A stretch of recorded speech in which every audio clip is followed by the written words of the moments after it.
뭐 스피치 한번 해보셨어요? 아, 똑같은 것 같은데요. 어떤 잠 이야기 해보세요. 해보니까 뭐한 10사람 넘어가면은 여전히 떨리고 음. 한 7, 8사람 정도 되면은 좀 안 떨리고. 숫자가 중요하네, 선생님은. 예, 제가 아직까지 좀 숫자에 민감하다는 이야기네. 예, 현재 그렇습니다. 숫자가 많을수록 떨리고 예. 적을수록 좀 편안해지고. 예. 그렇구나. 그건 이제 그 대표적인 대중공포라고 봐야죠. 저는 대중공포. 이제 공포도 여러 가지 있는데 이제 숫자가 적어도 평가자가 있으면 떨리는 사람이 있고 숫자가 많아도 평가자가 없으면 안 떨리는 경우도 있고. 예를 들어서 뭐 편안한 친구들 모임에서는 안 떨리는데 뭐 직장 상사가 있거나 이런 사람 몇 사람만 있으면 떨리기도 하고 또 뭐 일반적인 이야기를 할 때는 안 떨리는데 뭐 공적으로 준비를 해서 프레젠테이션을 해야 될 때 떨리는 경우도 있고 사람마다 유형이 다양해요. 그래서 이제 선생님한테 프레젠테이션은 저는 이제 좀 부담이 덜한 것 같고. 프레젠테이션 좀 약하고 아니요, 제가 그 부담이 없는 거. 부담이 없고 예.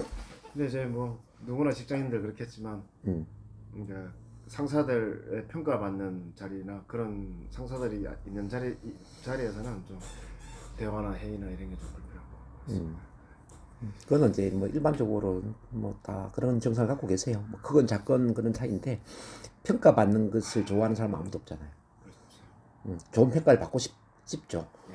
평가를 좋게 받지 않으면은 아무래도 뭐 시험에 떨어지거나 진급에 누락이 되거나 회사에 불이익이 되거나 그런 게 있으니까 당연히 좋은 평가를 받고 싶잖아요. 그렇죠. 일단 인정받고 싶은 욕구가 어. 있다 보니까. 그렇죠. 그래서 이제 그런 걸 이제 거절에 대한 두려움이라고 그래요. 거절에 대한 두려움. 예. 두려움이 크게는 실패에 대한 두려움, 거절에 대한 두려움이 있는데 실패에 대한 두려움은 과거의 충격 때문에 일어나는 거고 실패했던 충격 때문에 일어나는 두려움이라고 봐야 되고 네. 거절에 대한 두려움은 그 사랑받지 못한 것에 대한 인정의 욕구, 이해의 욕구가 충족이 안 돼서 생겨나는 애정 결핍 때문에 생겨나는 게 거절에 대한 두려움이죠. 저는 그게 큰 것 같습니다. 그보다 엄마의 문제가 이제 그거 이제 엄마에 대한 것도 치료를 해야 되지만 그럼 결과적으로 선생님이 궁극적으로 변화를 하려면 어떻게 해야 되냐면은 자존감을 높여야 되죠. 제가 느끼기에 예전에는 제가 스스로 자존감이 좀 평균 이상 높다고 생각했는데 최근으로 올수록 잘 알고 보니까 상당히 낮더라고요. 자존감, 뭐 자존심하고 자존감은 다른 거예요, 선생님. 네네. 자존심은 외부로부터 인정받고자 하는 그 마음에서 생기는 게 자존심이고 자존감은 아니 내부에서 내가 나를 인정함으로써 키워진 게 자존감이거든요. 근데 자존심이 센 사람이 되게 보면은 자존감이 좀 낮은 경우가 많아요. 네. 다 그런 건 아닌데.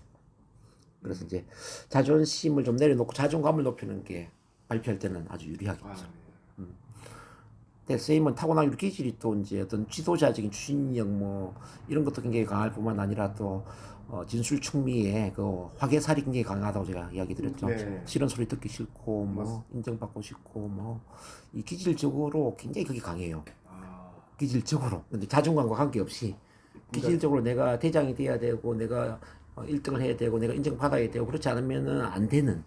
남한테 아쉬운 소리 듣기 싫고. 예, 예. 그건 자존감하고 또 틀린 거예요. 아, 예. 그건 고집살이라고 봐요. 고집살. 아, 고집살이. 그러니까 예를 들어서 이제 뭐 옛날에 임금도 보면 이제 연산군 같은 경우에는 뭐 간는하는 사관원이라든지 뭐 옳은 소리 하는 사람을 그대로 목을 다 쳐버리잖아요. 다 죽여버리잖아요. 인정받지 못하는 거는 너무 기분 나쁘고 화가 나는 일이니까 다 죽여버리잖아요. 예. 연산군이. 그렇다 연산군이 자존감이 너무 낮았다거나 이건 아니거든요. 화개살이 굉장히 강했다 이렇게 볼 수가 있죠. 그래서 이제 선생님도 어떤 일을 할 때 내가 무조건 잘해서 인정을 받아야 되지. 그 인정받지 못하는 걸 내가 참지를 못하는 뭐 그런 기질도 있을 수가 있다. 타고난 기질이 그게 강하다 이 말이죠. 타고난 부분이죠. 타고난 그 기질, 그건 타고난 거고, 게다가 거기에 또 엄마의 잔소리라든지 꾸지람으로 인해서 인정받지 못하는 그 어린 시절에 예. 어떤 애정 결핍, 어떤 고통의 세월들을 같이 보내면서 그게 아주 강화되었다 이렇게 저는 이해가 되거든요. 강화되었다. 그래서 이제 어머니로부터 받은 이거는 치료를 계속해 나가야 되고, 치료를 해서 그것을 고통 상처를 없애야 되고요. 그 어린 내면 아이를 사랑의 내면 아이로 다시 그 통합을 시키는 게 맞고, 그리고 이제 선생님 또 개인적으로 훈련해야 될 거는 나를 온전히 사랑하는 마음, 그 마음을 계속 이제 좀 체면이나 NLP 기법을 통해서 훈련을 하는 게 필요하겠죠.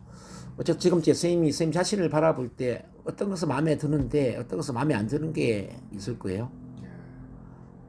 한번 말씀해 보실까요? 마음에 안 드는 게 더 많습니다. 어떻게 마음에 안 드세요, 선생님 자신의 모습 중에? 그 성격적인 부분도 그 마음이 여리고 우유부단하고 그 반면에 또 그런 것도 있거든요. 제가 여린 면도 있고 우유부단하고 제 스스로 좀 제가 또 열등감이 많더라고요. 많은 것 같아요. 그래서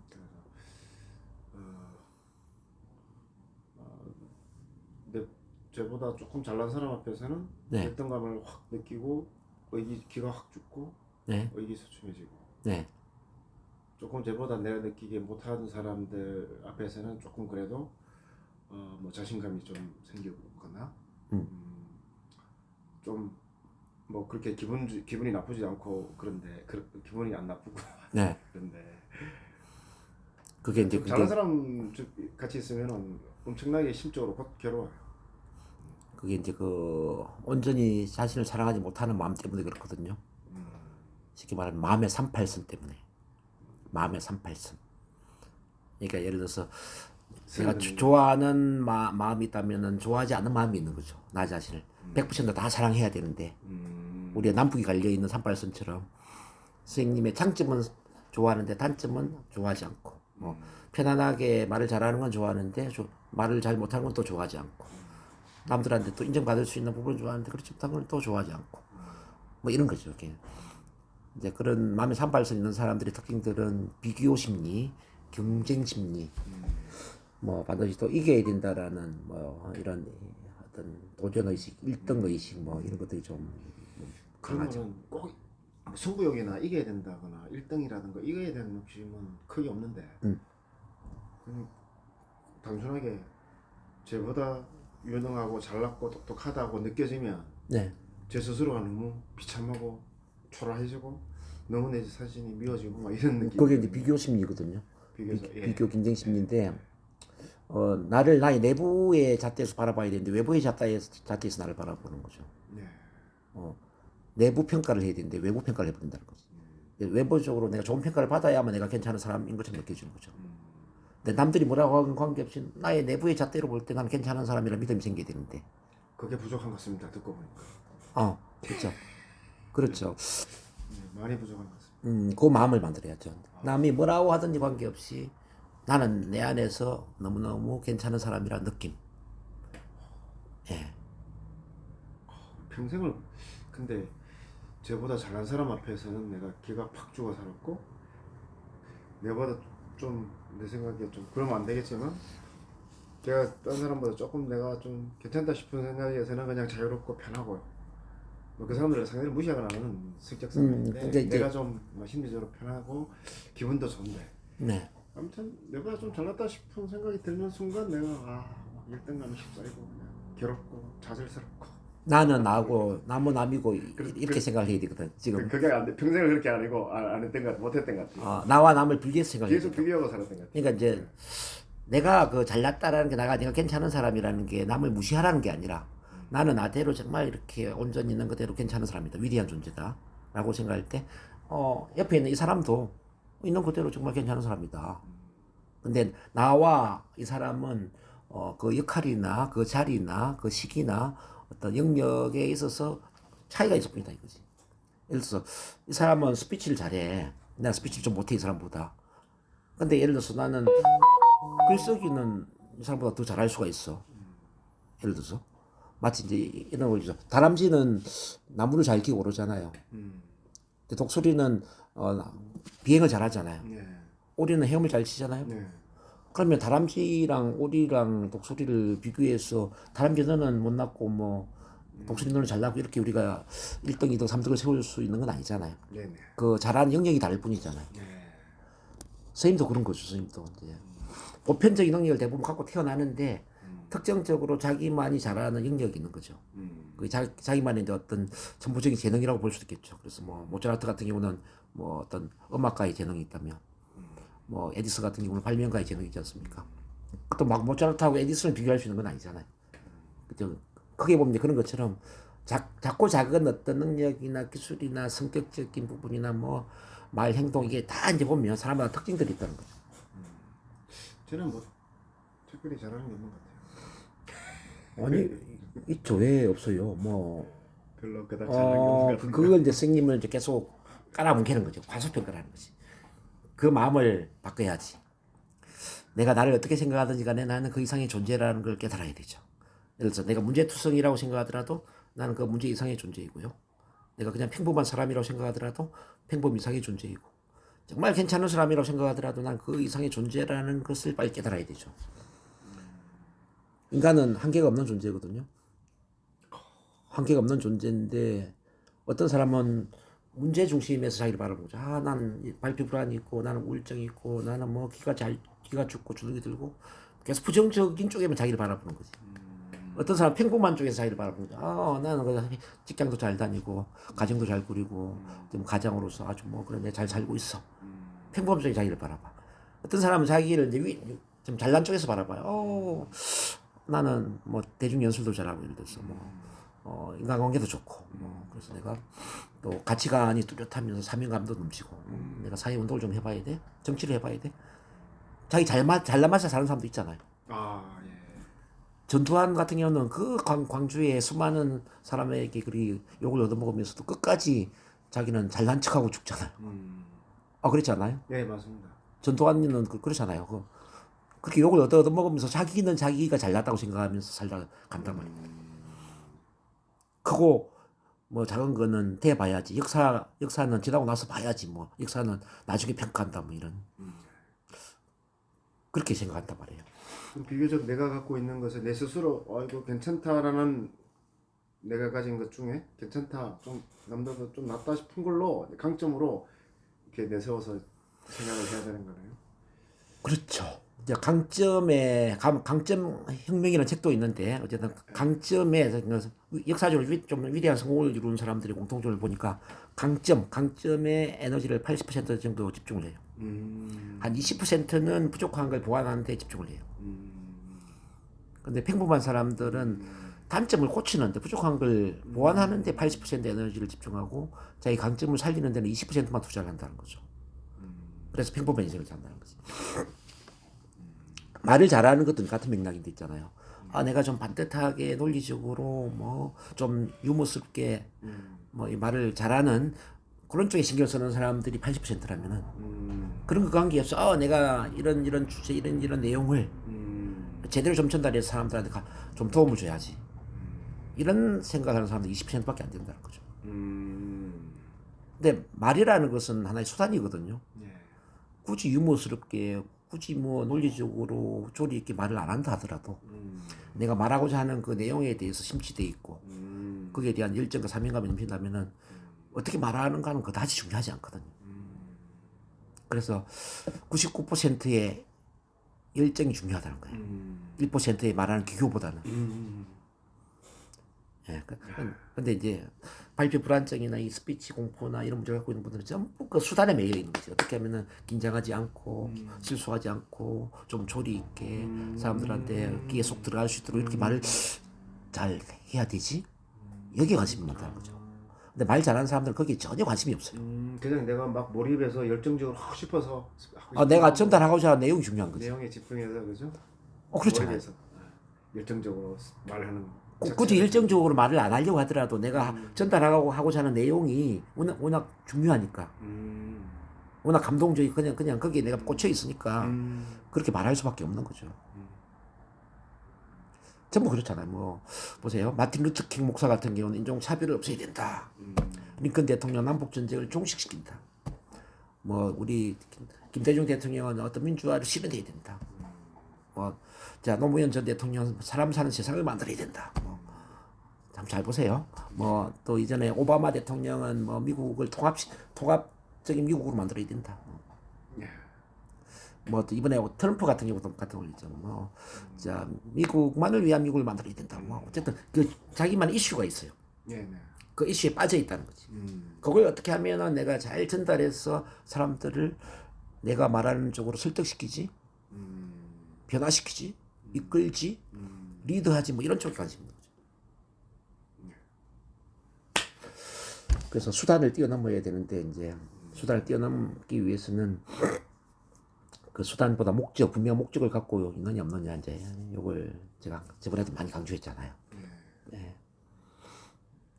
그러기 위해서는 선생님 자신을 온전히 괜찮은 존재로 보는 게 낫죠. 그 부족한 사람으로 보는 것보다는. 아우 당연한 말씀인데 아직까지는 잘 안 돼서 그렇죠. 머리로는 이해하는데 그걸 만드는 게 가장 시간이 오래 걸려요, 선생님. 그 마음을 만드는 게. 그거는 치료로서 되는 게 아니야. 한두 번 치료로 되는 게 아니에요. 그런 마음을 만드는 과거의 어떤 상처, 어머니로부터 오는 그 상처는 치료를 해서 가능할 수 있는데, 네. 과거는 청소를 할 수가 있는데, 네. 새로운 그 자아 정체성을 만드는 거는 치료로서 되는 게 아니에요. 그는 훈련을 해야 돼, 훈련. 자기 사랑 훈련을 해야 돼. 쉽게 말하면 자아 강화 훈련을 해야 된다는 거죠. 나를 온전히 받아들이고 사랑하는 훈련을 해야 돼요. 그래서 이 모토가 당신은 지금 있는 그대로 완벽하게 사랑스러운 존재입니다, 이거예요. 이게 안 돼서 다 문제가 되는 거거든요.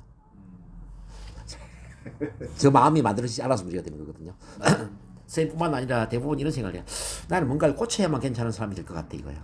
지금 모습은 마음에 안 들어. 그렇죠. 그래서 내가 성격을 고치거나 말을 잘하거나 자신감이 넘치거나 돈을 많이 벌거나 그래야만 나는 괜찮은 사람이야, 이거야. 자기한테 촉구를 단다는 거, 조건. 촉구를 다는 게 아니라 지금 당장 나는 괜찮은 사람이라 믿음을 만들어야죠. 더도 말고 덜도 말고 뭔가를 고치지 않더라도 뭔가를 빼지 않더라도 나는 지금 있는 그대로 완벽해. 이 믿음이 나와야죠. 이거는 참 생각 접근해 보지는 못한 것 같은데요. 제가 그 첫날도 같은 비슷한 이야기 드렸던 것 같은데요. 했어요. 말씀하셨어요. 그 마음이 만들어져야 되거든요. 그 마음이 만들어지는 순간 비교하는 마음이 없어져요. 이제 경쟁 심리도 없어져. 근데 그 딱 이렇게 생각을 해보면 내 자체로 사랑스러운 존재라는 말은 참 많이 접해보는데 네. 또 생각의 사고방식의 구조가 네. 내가 뭐가 사랑스러운 부분이 있지? 내가 어떤 부분이 사랑스럽지? 내가 왜 사랑스럽지? 이런 사고로 딱 들어간다. 바로. 사랑은 조건이 없는 거예요, 선생님. 인간을 태어날 때부터 사랑스러운 존재로 태어났어요. 모든 인간은. 근데 이제 왜 그러면 그 사랑스러운 존재를 받아들이지 못하느냐? 태어난 이후에 계속 조건적인 사랑을 받았거든요. 어머니로부터 아버지로부터. 너는 공부를 잘해야만 괜찮은 애야, 이거지. 말썽을 부리지 않아야만 괜찮은 애야. 친구를 잘 사귀어야만, 뭐 예를 들어서 모범적인 행동을 해야만 너는 괜찮은 애고, 그렇지 않은 경우에는 너는 문제가 있는 애야. 계속 상벌 체계에 의해서 또는 부모의 어떤 가치 체계에 의해서 우리는 조건적인 사랑을 받았다는 거죠. 그래서 나도 모르게 나의 무의식 속에는 나는 이런 문제가 있으면은 사랑스러운 존재가 아니야. 이런 문제를 뜯어 고쳐서 나는 완벽한 행동을 할 때 사랑스러운 존재가 될 수 있는 거야. 이런 잘못된 믿음을 갖게 된다는 거죠. 자, 이 원리를 한번 생각해봐요. 우리가 사는 세상은 완벽한 세상이라기보다는 좀 절대적인 세상이라기보다는 이게 두 가지가 존재하는 세상이거든요. 긍정과 부정이 같이 존재하는 세상이라는 걸 이해를 하셔야 돼요. 낮이 있으면 밤이 있지 않습니까? 해가 있으면 달이 있지 않습니까? 하늘에 별이 빛나기 위해서는 어두운 하늘이 있지 않습니까? 자, 날씨도 보면요, 맑은 날씨가 있다면 흐린 날씨가 있고 비가 오는 날씨가 있지 않습니까? 인간도 마찬가지죠. 인간도 장점이 있으면 단점이 있잖아요. 잘하는 일이 있으면 못하는 일이 있잖아요. 재능이 있다면 컴플렉스가 있잖아요. 뭐 과거 경험도 보면요, 자랑스러운 경험이 있다면 부끄러웠던 경험도 있고, 내가 행복했던 경험이 있다면 아주 불행했던 경험도 있고, 이런 여러 가지가 같이 존재한다는 거죠. 이 두 가지가 다 존재해요. 그럼 우리가 낮과 밤이 있다고 할 때 낮만 사랑하고 밤을 사랑하지 말아야 될까요? 아닙니다. 아니잖아요. 해만 사랑하고 달을 사랑하지 말아야 되느냐? 이것도 아니지.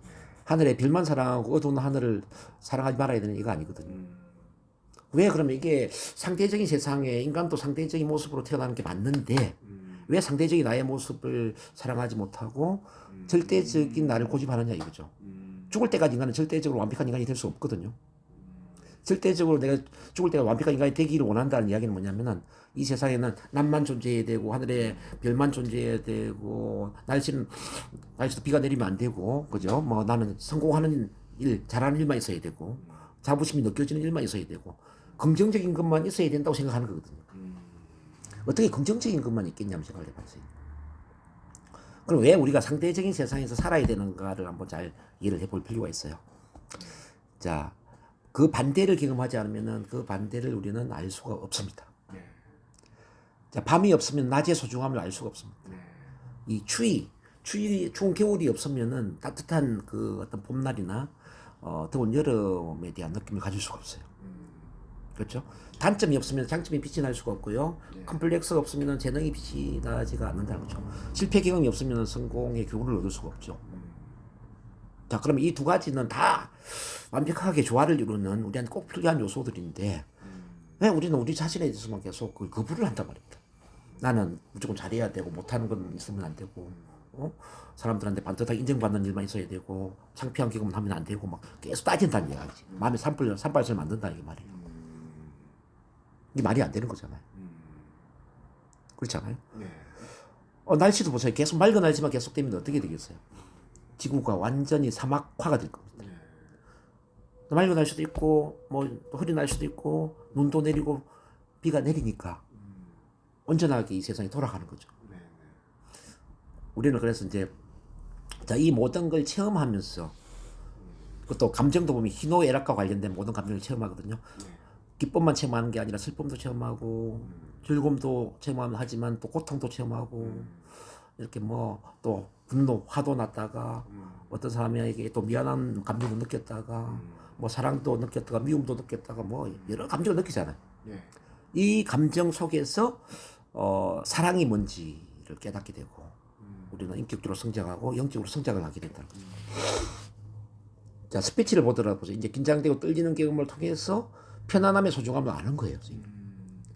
자, 어떤 두려움, 뭐 떨림, 불안 이런 경험을 통해서 자신감의 소중함을 또 아는 거예요. 이게 다 필요하다 이 말이죠. 다 필요하고 다 좋은 부분이라는 거지. 이걸 거부할 대상이 아니라는 거죠.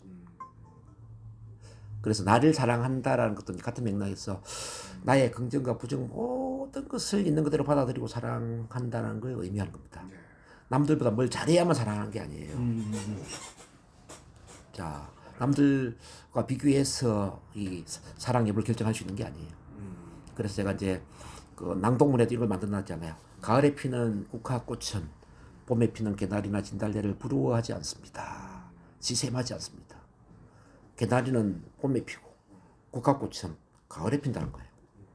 이거는 피어날 시기가 다르지 않습니까? 근데 어떻게 개나리하고 국화꽃을 비교를 하겠냐 이 말이죠. 우리 인간도 마찬가지거든요. 인간도 다 다르게 태어났어요. 만약에 똑같이 태어났다면 이 세상이 어떻게 돌아갈까요, 선생님? 우리 김영철 선생님과 똑같은 사람으로만 지구촌에 살고 있으면 어떨까 한번 생각해봐. 이상하죠. 이상하죠. 그러니까 모든 사람은 고유하고 독창적이고 독특하고 자기만의 가치가 있고 자기만의 재능이 있고 자기만의 열정이 있고 다 다른 거예요. 이 다르다는 것은 도토리 키재기를 하듯이 이렇게 비교할 수 있는 게 아니에요. 같은 진달래 꽃만 하더라도 진달래가 다 다른 꽃이 피어나지 똑같은 꽃은 없지 않습니까? 그렇지 않아요? 그래서 이제 우리가 갖고 있는 능력 중에 이제 뭐 좀 서로 좀 비슷한 능력도 있고 어떤 거는 좀 남들보다 좀 잘하는 것도 있고 좀 못하는 것도 있고 막 이렇게 어떤 나의 특징들을 구성하는데 근데 그런 거는 비교 대상이 아니라는 거죠. 그래서 누가 잘하는 게 있으면 너는 그런 걸 참 잘하는구나 그냥 인정해 주면 돼요. 참 잘하네. 멋지네. 그리고 난 나대로 난 이걸 잘하네. 나를 받아들이는 거죠. 너는 너고 나는 나야. 그렇지고 너를 무시하는 거 아니야. 너는 너대로 괜찮아. 너는 너대로 참 괜찮아. 근데 나는 나대로 괜찮아. 나를 있는 그대로 받아들이게 되면 다른 사람도 있는 그대로 받아들이는 마음으로 이제 자연스럽게 연결되는 거예요. 나는 내 스스로 좀 괜찮다 싶은 게요. 없는 것 같아요. 그러니까 괜찮은 게 선생님. 뭔가 좀 잘해야만 괜찮은 게 아니라는 거죠. 그럼 예를 들어서 헬렌 켈러를 한번 봐봐. 헬렌 켈러는 앞을 못 보고 귀로 듣지도 못하고 전에 말도 못했잖아요. 그럼 이제 헬렌 켈러는 자기 자신을 어떻게 바라봐야 될까요? 자기를 아주 완전히 무시하고 그냥 뭐 완전히 인간 이하로 취급을 해야 그게 맞을까요? 근데 헬렌 켈러는 그렇게 하지 않았거든. 나는 눈은 빼앗겼지만 내 영혼을 빼앗기지 않았다. 귀를 빼앗겼지만 내 영혼을 빼앗기지 않았다. 내 영혼을 빼앗기지 않았기 때문에 나는 온전한 사람이다. 이렇게 받아들였단 말이에요. 그래서 또 이런 유명한 말을 남겼죠. 대부분 사람들이 불행해지는 이유는 한쪽에 닫힌 문만 바라보다가 그 반대에 열린 문을 바라보지 못함으로써 불행해집니다. 이게 무슨 말일까요? 닫힌 문이라는 건 어떤 이제 뭐 자기 단점이나 문제나 불행의 요소지. 이걸 바라보는 동안에 그 반대의 긍정적인 걸 바라보지 못한다는 거죠. 닫힌 문이 있으면 열린 문이 있다는 거죠. 예를 들어 스님이 발표 불안이 있으면 발표 불안 반대가 있는 거예요. 예를 들어 따뜻한 사랑이 있다든지 공감 능력이 있다든지 좀 더 자기 개발에 관심을 갖고 열심히 하는 그 어떤 열정이 있다든지 다른 사람을 배려하는 마음이 있다든지 반드시 그 반대가 있다는 거죠. 어떤 한 사람이 반드시 안 좋은 것만 갖고 있는 게 아니에요. 이게 부정적인 걸 갖고 있으면 그 반드시 그 반대도 같이 갖고 있다는 거죠. 그래서 한쪽에 닫힌 문이 있으면은 그 반대에 열린 문이 있습니다라고 이야기하는 겁니다. 인생에 일어난 일도 마찬가지예요. 뭐 어떤 일을 실패했어. 실패만 있는 게 아니에요. 실패를 하는 순간 실패 반대도 같이 주어지는 거예요. 실패 반대에 열린 문이 있다는 거죠. 새로 일어설 수 있는, 더 크게 성공할 수 있는 성공의 문이 또 있다는 거죠. 만약에 근데 우리가 그 반대를 바라본다면 어떻게 될까 한번 생각을 해봐요. 근데 헬렌 켈러는 반대를 바라봤거든요. 앞을 못 보고 귀로 듣지 못하는 이 부정적인 모습에 집중한 게 아니라 그 반대에 그렇다면 나처럼 앞을 못 보는 사람들이 많이 있을 텐데 이 사람들을 위해서 내가 어떤 도움이 될 수 있는 일을 할 수 있을까? 듣지 못하는 사람들을 위해서 내가 어떤 도움이 되는 일을 할 수 있을까? 이렇게 생각했다는 거지.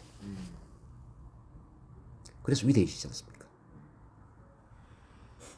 그러니까 문제에 집착한다는 이야기는 그 닫힌 문에만 집착이 있다는 걸 의미한다는 거죠. 근데 문제 반대를 바라본다는 건 뭐냐면은 문제가 주어진 어떤 긍정적인 의도, 긍정적인 교훈 또는 어떤 비전을 바라본다는 걸 의미하죠. 비전. 그래서 앞을 보지 못하는 것은 참 큰 불행입니다. 근데 더 큰 불행은 앞을 볼 수 있는 사람이 비전을 갖지 못할 때 그때 더 불행해집니다. 이야기를 하는 거예요. 선생님은 발표 불안 반대에 비전을 가지면 되거든요. 사실 그러면 끝나는 거거든요, 게임이.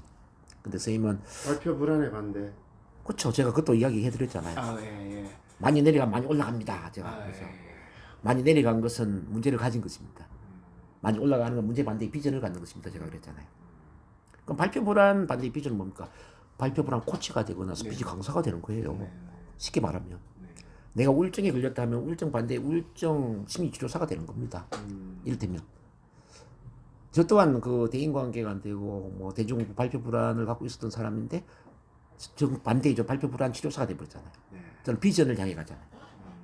제가 문제가 없었던 사람이 아니라 문제가 있었기 때문에 오히려 이 일을 잘할 수 있다는 거죠. 선생님 또한 마찬가지죠.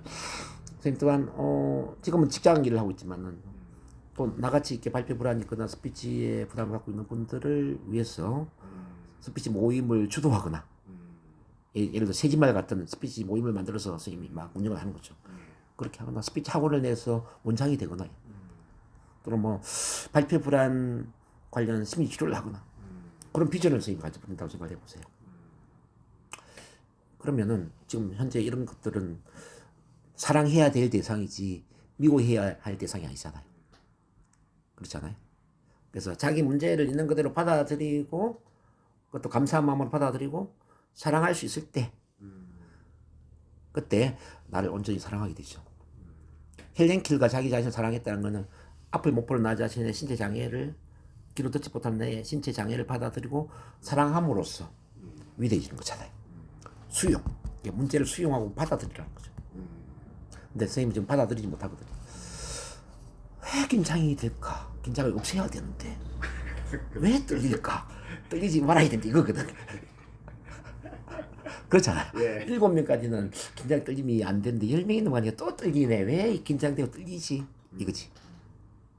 근데 마음가짐이 완전히 바뀌어야 된단 말이에요. 긴장 떨림이 있네. 근데 긴장 떨림이 뭐 나쁘지 않네. 좋네. 이렇게 돼야지. 긴장 떨림도 나의 일부분이잖아. 사랑해야지. 긴장되고 떨리는 만큼 내가 더 열심히 훈련해야 되겠네. 앞으로 긴장 떨림 갖고 있는 사람들을 위해서 더 좋은 일을 많이 해야 되겠네. 뭐 이런 구조로 가는 거죠. 절대 그 긴장 떨림을 부정적으로 보지 않는 거지. 그럴 때 이제 내 마음이 긍정적으로 바뀌지 않겠습니까? 그리고 이제 그 긴장 떨림도 숨기기보다는 오히려 사람들한테 개방을 하는 쪽으로 갈 수도 있죠. 자, 예를 들어서 이제 혹시 아는 분일 수도 있는데 조정문이라는 웃음 강사가 있어요. 그 한국 웃음치료연구소의 그 대표인데 네. 저랑 친해요. 이분이 말더듬이 아주 심했거든요. 지금 아주 강의를 뭐 잘하는 스타 강사지만은 옛날 2005년 정도만 하더라도 말하면 조정문 인사드립니다. 뭐 이런 식으로 이야기했어요. 네. 조정문. 아니 뭐 너무 조금면은 아니 뭐 저는 괜찮은데. 저는 괜찮아요. 교수님 콧물이 자꾸 나시네요.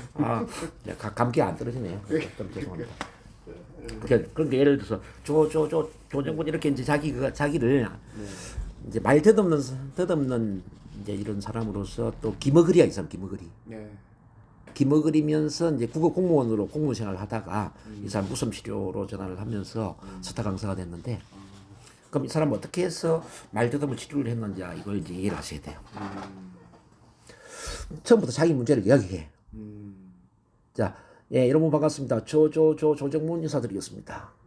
자, 지금 제가 인사드릴 때 말을 더듬는 것처럼 저는 말을 더듬습니다.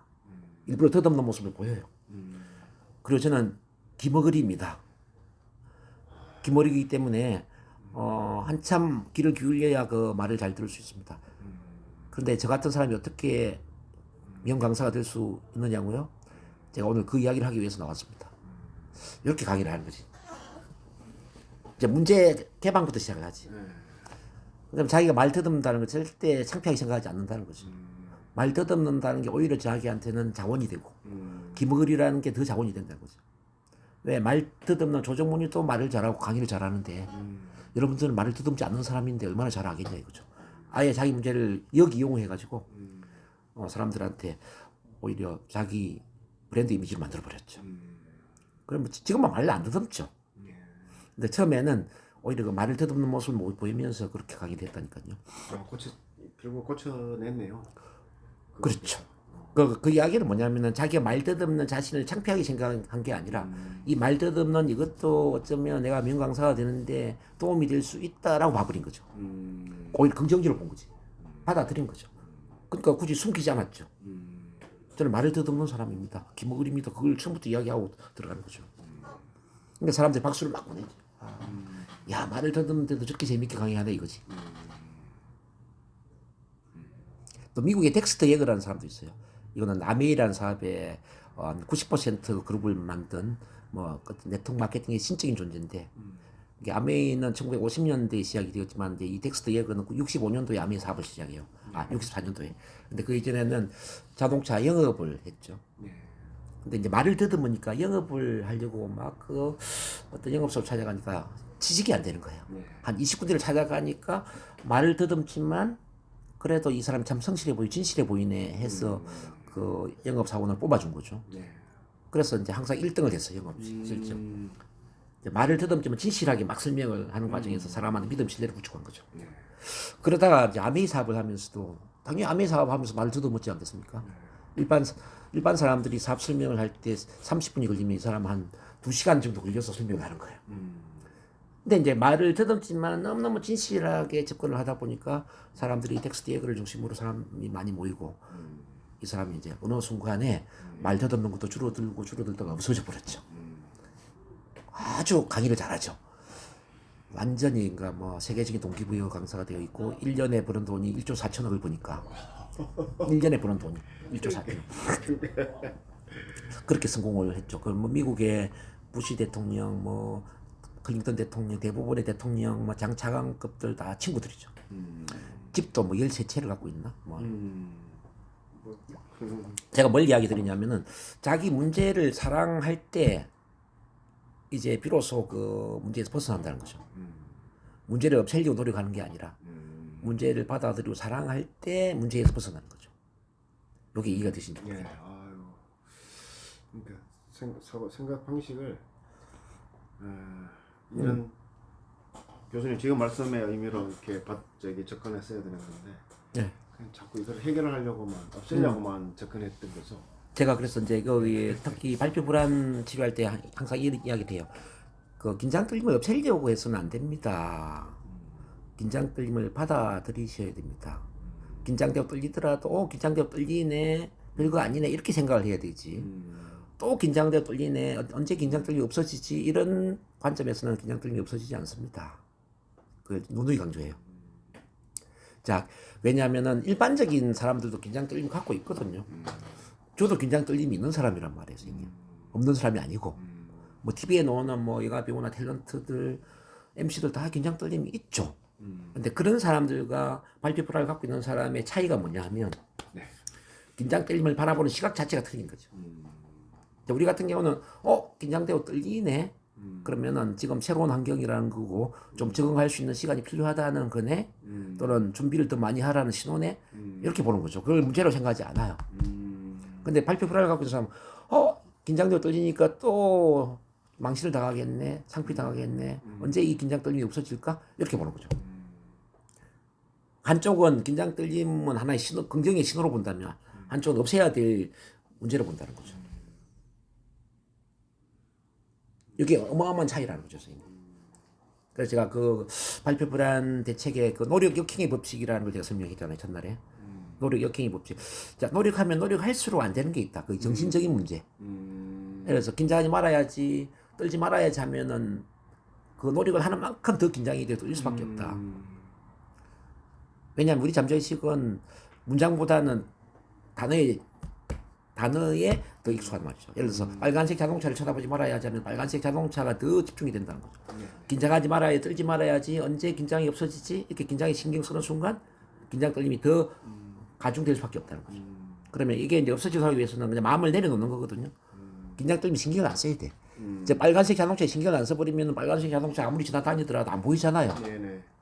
우리가 마음속 긴장 떨림을 신경을 안 써버리면 대수롭지 않게 생각해버리면은 그냥 긴장 떨림이 없어지는 거거든요. 신경 안 쓰면 없어진다. 신경 안 쓰면. 근데 신경이 쓰이잖아. 그래서 그 제가 신경정적인 문제를 갖고 왔다고 이야기를 했잖아요. 첫날 상담할 때, 자 선생님은 긴장 떨림이 있어서 문제가 되는 사람이 아니라 긴장 떨림에 신경을 쓰는 사람이기 때문에 문제가 되는 겁니다. 제가 그 이야기 드렸죠. 예, 그 말씀 하신 것 같습니다. 그 말이 이해가 되시나요? 지금 다시 말씀드리는데. 그럼 제가 큰 문제는 아니네요. 제가 그렇죠. 긴장 떨림이 있기 때문에 문제가 있는 게 아니라 긴장 떨림에 신경을 쓰기 때문에 문제가 되는 신경 거죠. 쓰면은 해결될 문제네요. 그래서 긴장 떨림에 신경을 안 쓰기 위해서 네. 긴장 떨림에 신경을 쓰지 않는 그 마음을 만들기 위해서 치료가 필요합니다. 제가 그랬죠. 제가 도와드릴 수 있는 게 그거죠. 긴장 떨림에 신경을 안 쓰도록 만들어 드리는 거죠. 신경 안 쓰면 자연스럽게 없어지죠. 때때로 물론 뭐 새로운 환경이 들어가면 약간 긴장될 수도 있겠지만은 금방 완화되죠. 신경을 안 써버리면. 근데 그때도 신경을 쓰지 않아. 또 떨리네, 또 긴장되네. 이거 언제 없어지지? 또 이런 마음을 갖잖아요. 그럼 평생 가는 거예요, 이거는. 평생. 그래서 이거는 완전 인지행동 차원의 치료적인 접근을 가져야 되는데 그 관점 자체를 완전히 바꿔서 봐야 된다는 거지. 긴장 떨림을 없애야 될 대상으로 보지 말고 긴장 떨림을 대수롭지 않은 것으로 봐야 된다. 오히려 도움이 될 수 있는 긍정적인 요소로 바라봐야 된다는 거예요. 마치 헬렌 켈러가 앞을 못 보는 것, 듣지 못하는 걸 대수롭지 않게 봐버린 것처럼. 앞을 못 보는 거는 좀 불편하게 하지만 불행은 아니야. 자, 앞을 못 보고 내가 듣지를 못하는 그 덕분에 나는 피부를 잘 느낄 수가 있잖아. 자, 느끼는 걸 잘한다 이 말이에요. 자, 밀턴 에릭슨이라는 사람은 이제 NLP의 그 모델링에 해당되는 한 부분인데 이분은 우리나라로 보면 이제 중풍 환자 출신이거든. 중풍. 예. 몸을 움직이지를 못해요. 뭐 전신 마비가 돼서 17살에 죽을 걸로 이제 의사들이 선고를 내리는데 아주 그 죽을 수 있는 그 운명을 이제 자기만의 그런 어떤 재활 훈련을 통해서 정상으로 이제 성장을 했죠. 손가락 하나 움직이는데 일주일이 걸리고 예를 들어서 이렇게. 그러면 이 사람 관찰 능력이 발달된 거죠. 이 사람은 이제 눈빛을 보면서 표정을 보면서 입 모양을 보면서 어떻게 말하는지 이제 다 관찰하는 거죠. 신체 언어에 대한 엄청난 그 식별 능력, 캘리브레이션이 이제 발달되죠. 왜? 자기 자신이 움직이지 못하니까. 그러니까 이제 자기 어린 동생이 기어다니고 움직이는 모습을 보면서 아 동생이 저렇게 움직이니까 나도 이렇게 움직여야 되겠네. 이러면서 손가락을 움직이는 것을 일주일 동안 훈련하는 거죠. 그러니까 체면을 걸 때도 이제 굳이 말을 많이 하지 않고 눈빛으로 체면을 걸고 표정으로 체면을 걸고 이게 가능하단 말이에요. 그런 라포의 힘을 이제 발달시킨 게 이제 밀턴 에릭슨인데 이분이 정상이었다면 절대 에릭슨 체면이라는 자기만의 분야를 만들어내지 못하죠.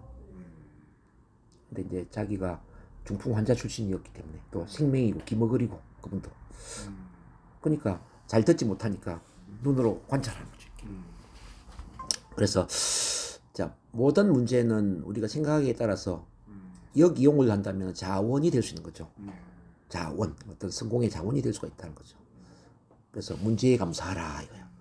문제에 감사하라. 문제를 없애려고 애쓰지 말고 문제에 감사하라. 그래서 긴장 떨림을 없애려고 하기보다는 긴장 떨림을 어떻게 역이용해서 내가 스피치를 더 잘할 수 있는 사람으로 성장할 수 있을까 이를 관점에서 바라봐야죠. 어떻게 하면 긴장 떨림을 역이용해서 도움이 될 수 있는 쪽으로 내가 활용할 수 있을까. 그렇게 본 게 맞겠죠. 그렇지 않을까요? 예, 맞습니다. 그래서 이제 없애기 위한 그 문제를 활용하기 위한 문제로 보는 순간 아마 느낌이 좀 달라질 겁니다. 그리고 이제 마음에서 이렇게 허용을 해요. 긴장해도 괜찮아. 떨어도 괜찮아. 자, 보세요. 자, 편안하게 말을 해도 괜찮아. 반대로 좀 긴장되고 떨려도 괜찮아. 이 두 가지를 한번 다 받아들여 보자고요. 편안하게 말을 하면 편안하게 친구처럼 말을 하니까 사람들과 소통이 더 잘 되고 내가 정보 전달이 더 잘 되니까 이거 참 좋은 거예요. 자, 좀 긴장돼도 괜찮아. 떨려도 괜찮아. 이 긴장 떨리면 또 뭐예요? 나한테 좀 더 강한 열정으로 이야기할 수가 있고 그리고 내가 앞으로 더 많은 준비를 할 수도 있고 그리고 내가 또 겸손하고 인간적인 사람으로 보여줄 수도 있는 이런 또 좋은 점이 있어. 그래서 긴장 떨리면 그다지 나쁜 게 아니야. 그렇지 않습니까? 예. 이게 두 가지를 같이 좋은 쪽으로 봐버리는 거죠. 그러면 굳이 어떻게 해야 된다고 신경을 안 쓰잖아요. 선생님 힘든 건 굳이 뭐 해야 된다라는 것 때문에 힘든 거거든요. 굳이 편안하게 이야기해야 된다라는 것에 몰입돼 있단 말이에요. 예. 근데 편안하게 일을 이야기해도 좋지만 좀 떨려도 괜찮다고 이제 바라보는 거죠. 그러면 둘 다가 괜찮다고 바라보는 순간 느낌이 어떻게 될까요? 편안해지겠죠. 편안해지죠, 당연히. 이게 허용이랍니다, 허용. 이게 마음의 산발선을 없애는 거예요. 자, 긍정으로 내가 해도 되지만 좀 부정이라도 괜찮다 이 말이에요. 사람한테 인정받아도 되지만 좀 인정 못해도 괜찮단 말이죠. 평가가 좋아도 되지만 평가가 좀 안 좋아도 좋다 이 말이에요. 이 두 가지를 다 허용을 해버리는 거죠. 다 받아들여. 불교론적 관점인데요. 지금 말씀도 지금 말씀은 사실은 우리 삶에서 받아들이지 못할 게 아무것도 없어요. 모든 걸 받아들일 수가 있어요. 받아들여야 돼요. 그리고 그래야 우리가 성장을 해요. 자, 우리가 왜 몸을 가지고 태어났느냐 한번 생각해 보세요. 자, 몸을 가지고 태어난 이유는 몸으로 여러 가지를 체험함으로써 뭔가를 깨닫고 성장하기 위해서 몸을 가지고 태어난 거 아닐까요? 예, 맞습니다. 그럼 좋은 것만 계속 경험을 해야 됩니까? 안 좋은 것도 경험을 해야지. 좋은 건 좋은 대로, 안 좋은 건 안 좋은 대로 경험을 함으로써 내가 성장할 수 있지 않을까요? 예를 들어서 다른 사람한테 미움이나 분노나 억울함이나 이런 경험을 통해서 인정받는 경험이 참 중요하구나. 사랑받는 게 참 중요하구나 이걸 느낄 수가 있잖아요. 계속 사랑만 받아버려 그러면 어떻게 되죠? 마마보이가 되는 거죠. 마치 계속 말려나지 않게 되면 좀 사막이 되는 것처럼 인간은 성장할 수 없다는 거죠. 그래서 이제 편안한 환경과 계속 편안한 경험은 인간을 성장시키지 못해요. 좀 불편한 환경, 시련, 고난 이런 것들이 사람을 성장시키죠. 그래서 우리가 고생은 젊어서 살수도 해라 이야기가 이제 그런 거잖아요. 예. 발표도 보면은 긴장, 떨림, 불안, 공포 이런 걸 경험한 사람이 나중에 말을 잘해요. 전혀 경험이 없었던 사람보다는. 왜냐하면 청중의 마음 심리를 잘 이해를 하거든요. 그런 다양한 체험을 통해서. 인간관계도 그렇지 않습니까? 인간관계도 배신도 당해보고, 믿음, 신뢰도 잃어보고, 그죠? 억울한 일도 당해보고, 망신도 당해보고. 그러면서 어떤 인간관계를 나중에 최종적으로 잘할 수 있지 않을까요? 예.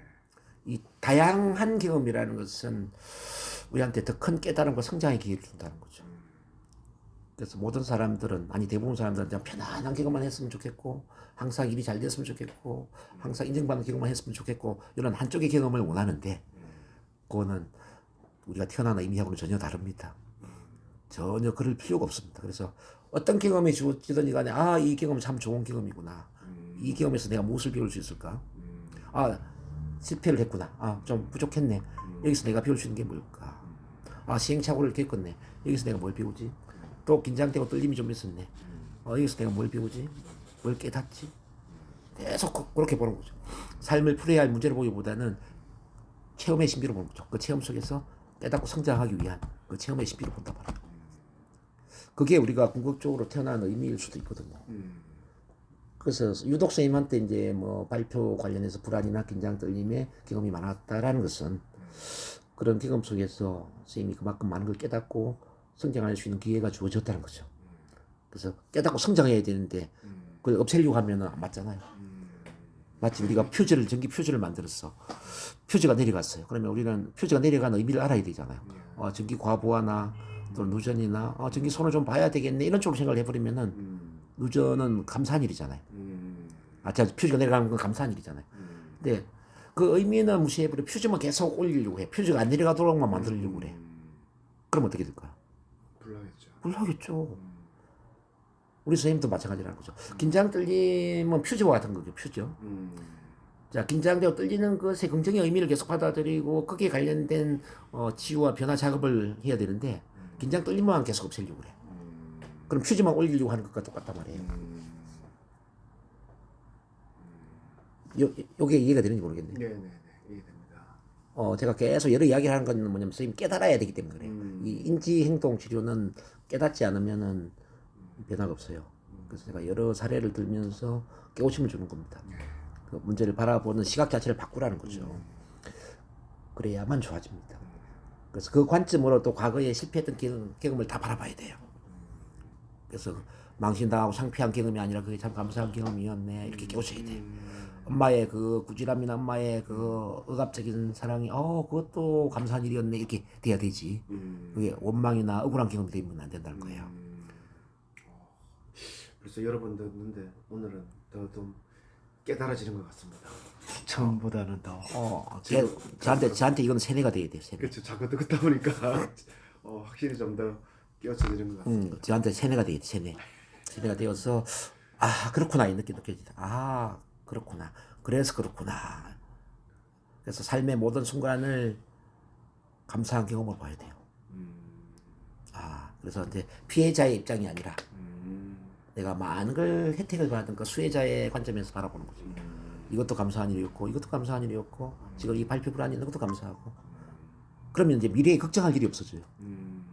미래에 좋은 일만 일어나야 된다고 생각하기 때문에 미래에 불안한 거 아닙니까? 앞으로 미래에도 좋은 일도 일어날 수도 있고 또 안 좋은 일이 일어날 수도 있지만 난 그 모든 것들을 감사하게 받아들일 수 있어 라고 생각하는 거죠. 그러면 불안할 일이 없지 않습니까? 뭐 시험 치는 어떤 그 수험생이 난 꼭 합격해야 돼 합격만 생각하면은 아마 뭐 시험에 대한 불안 심리가 있을 거예요. 근데 합격하면 좋지만 떨어지면 내가 재수하면 되지 뭐. 이렇게 생각하면 시험에 대한 불안이 없어질 거라고요. 그렇잖아요. 네. 미래에 대한 불안 마찬가지. 내가 직장이 잘리면 어떡하지? 내가 몸에 병이 생기면 어떡하지? 이렇게 불안해하는 사람 많이 있거든요. 네. 저기 직장 잘리면 내가 내 좋아하는 개인 사업 하면 되지 뭐. 이렇게 보는 거예요. 몸에 병이 생기면 내 건강에 좀 더 신경을 써서 건강, 자연 치유 쪽에 좀 관심을 가지고 몸 관리하면 되겠네. 이렇게 봐버리면 걱정할 일이 없는 거죠. 그래서 뭐뭐 해야 돼가 아니라 뭐뭐 해도 좋지만 뭐뭐 안 해도 좋아. 이 두 가지를 같이 보는 거죠. 그래서 한 가지만 생각을 하는 사람이 두 가지를 생각을 해버리는 순간 문제에서 벗어난다 이 말이에요. 그래서 대부분 강박적인 생각하는 사람이 뭐뭐 해야 돼 이거거든요. 뭐뭐 하면 안 돼. 자기한테 계속 그걸 주입시키거든요. 긴장하면 안 돼, 떨면 안 돼, 편안하게 말을 해야 돼, 조리있게 말을 해야 돼. 계속 자기한테 주입을 시키는 거죠. 마음에 어떤 감옥을 만드는 거죠. 근데 그걸 풀어버리는 거죠. 뭐뭐 해도 되지만 뭐뭐 안 해도 괜찮아. 좀 긴장되면 내가 좀 더 준비를 많이 열심히 하면 되지 뭐. 스피치 훈련도 열심히 하면 되지 뭐. 예를 들어서. 해도 되지만 안 해도 괜찮아. 이 두 가지 사고. 요걸 빨리 만드셔야 돼요. 그래서 그 두 가지 사고를 빨리 해야 된다. 두 가지. 일단 그까지 이야기를 좀 드리고요.